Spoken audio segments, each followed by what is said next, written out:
Hello, football officials, and welcome to another week of training for Wyoming High School football. This is Tyler Spear, coordinator of football officials for the state of Wyoming.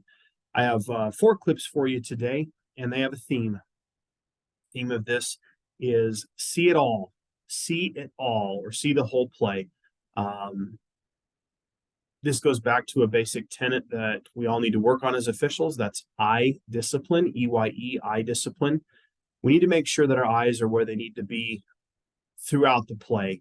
That prevents guessing, that prevents incorrect calls, that prevents negatively game impacting calls. And so on these plays that we're going to feature today, it's important, number one, to have that eye discipline, and number two, to see the whole thing as you officiate the game. So we'll go ahead and get started with this clip. This was sent to me actually by a coach in the state. Thank you for sending that in. And what I want to draw your attention to is the wide receiver at the top of the screen, okay? In this formation, we can see that the strength of the formation is to the bottom of the screen thanks to the split end and the wing back. And so the wing official at the top of the screen, I believe that's the head linesman. This is their key, soup to nuts. This is theirs. And so let's watch what this player does, and then we'll chat about it a little bit. So you can see instantly, boom, he's headhunting from the get-go. And so I don't know what we're not looking at or what we are looking at, but that right there is something that we need to see. When we look at this, we've got pass block read by our tackle, so we're reading pass. We don't have press coverage here, so we should keep an eye on what this receiver is doing, because even though we don't have press, we read pass, so we're paying attention to our key here, number 3. And as you can see, as I go this slow by slow, he just lines up and tags that player. Fortunately, the player was not injured on the play, but folks, this is one of those where we need to have the eye discipline to not be looking wherever the heck it was that this official was looking at. Our key fouled here, and we have no yellow on it. That's not okay. So again, just as we get started, I'll play this one more time. Make sure you know where you're supposed to be looking, and make sure you're looking there. Maybe we're looking at this little slip screen on the inside, but don't get rid of your key, because he fouled in a big way here. Who else might have a look at this? Maybe an umpire, maybe a back judge, depending, though a back judge is probably looking bottom of the screen. But somebody needs to get eyes on this, because this is absolutely a safety foul and needs gotten. So have that eye discipline.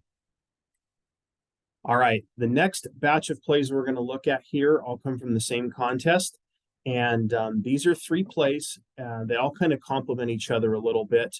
But this crew in these 3 plays did an excellent job of being responsible for the whole thing, seeing the whole thing. So this first play here, I want you to look at this defender right here, number 42, and his interaction with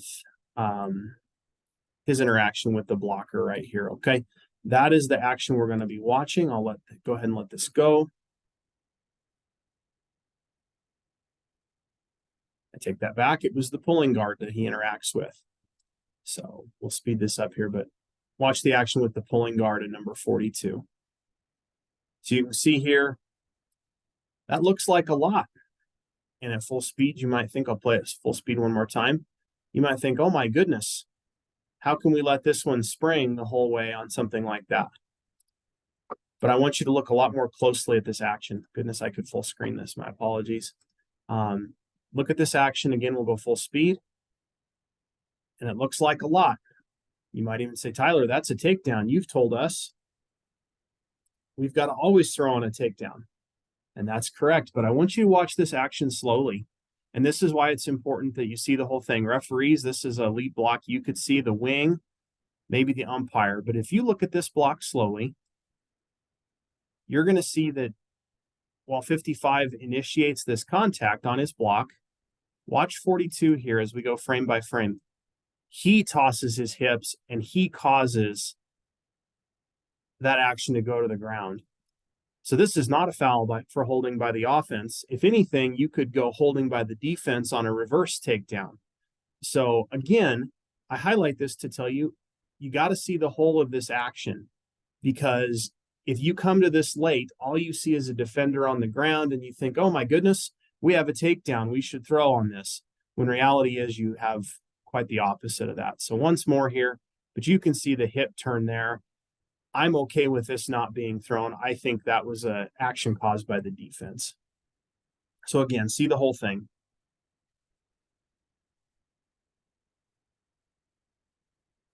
So our next two plays here, more of the same.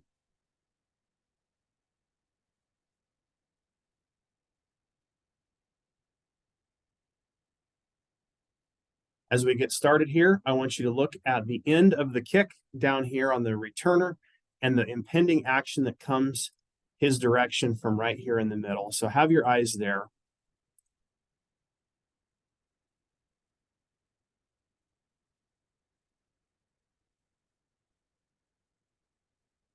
I'm going to back this up just a little bit further, and we'll let it go here again. And as you can see, that blocked by 23, there's yellow on the ground. The reason why it's important is if you look at this from the beginning, you're going to see 23 here on his block on this player right next to him, okay? The action here. And what's key to this is as you watch these streakers going down the field, you see the connection, the block has started, but then you can see separation and then another action. And that's why this is a good get for block in the back. In this situation, while they were engaged together, there was that separation followed by a subsequent act. And so this is why you can support that flag for block in the back, is because if now had 23 maintained his block and 4 turns into it without any separation, then we have the alternative. But in this situation, it's really clear that this is a correct call for block in the back, because although 23 started this block, there was that separation and then a subsequent action. So again, see the whole thing, and you can throw on that and be accurate with that throw. I agree with this flag. All right.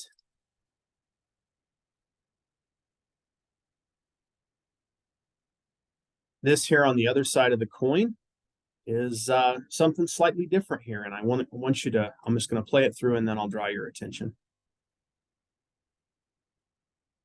And you can really see it at the bottom of the screen there. It's pretty straightforward. Even a little discussion there at the end. And so I'll back this up. Again, what we're looking for is we're going to watch 42 here. And we're going to watch his interaction on this block. And as I kind of hinted to in the previous play, pulling guard again, but this time we don't have any separation created there. 78 stays on this block, and even though 42 beats him, this block started legal. I don't have a foul here for block in the back because this contact was maintained the entire time. Maybe a slight jersey tug, but again, that's not anything I'm concerned about. In this situation, again, if you don't see the whole of this, all you see is that last part, you might throw for that, and that would be incorrect because this pulling guard maintains contact throughout. And so I would just say again, as long as you see the whole play, you can feel confident in your decisions. And in this situation, be confident that this was worth passing on because at the end of the day, this blocker maintained contact. So, you know, it kind of looks bad too, but at the end of the day, it's still not a foul. All righty. Well, that's really what I have for you today. Again, a couple key points of emphasis as you look at these plays again is number one, see the whole thing. Make sure that you know how a player got where they got and not just that they got there. There's a big difference between those two things. And number two, maintain eye discipline. I think one of the things I'm most passionate about is that simply because there's only 5 of us out there, and in some situations there's only 4. If we don't have eye discipline, if we don't keep our eyes where they need to be, we run the risk of missing something or guessing on something. And neither of those things mount to anything that can be considered good. So focus on that this week, and I encourage you to do your best to make that a reality. Thanks for your time. Thanks to those crews that sent in plays. I'm always looking for more. And enjoy another week under the lights, officials. This is Tyler Spear, coordinator of football officials, signing off.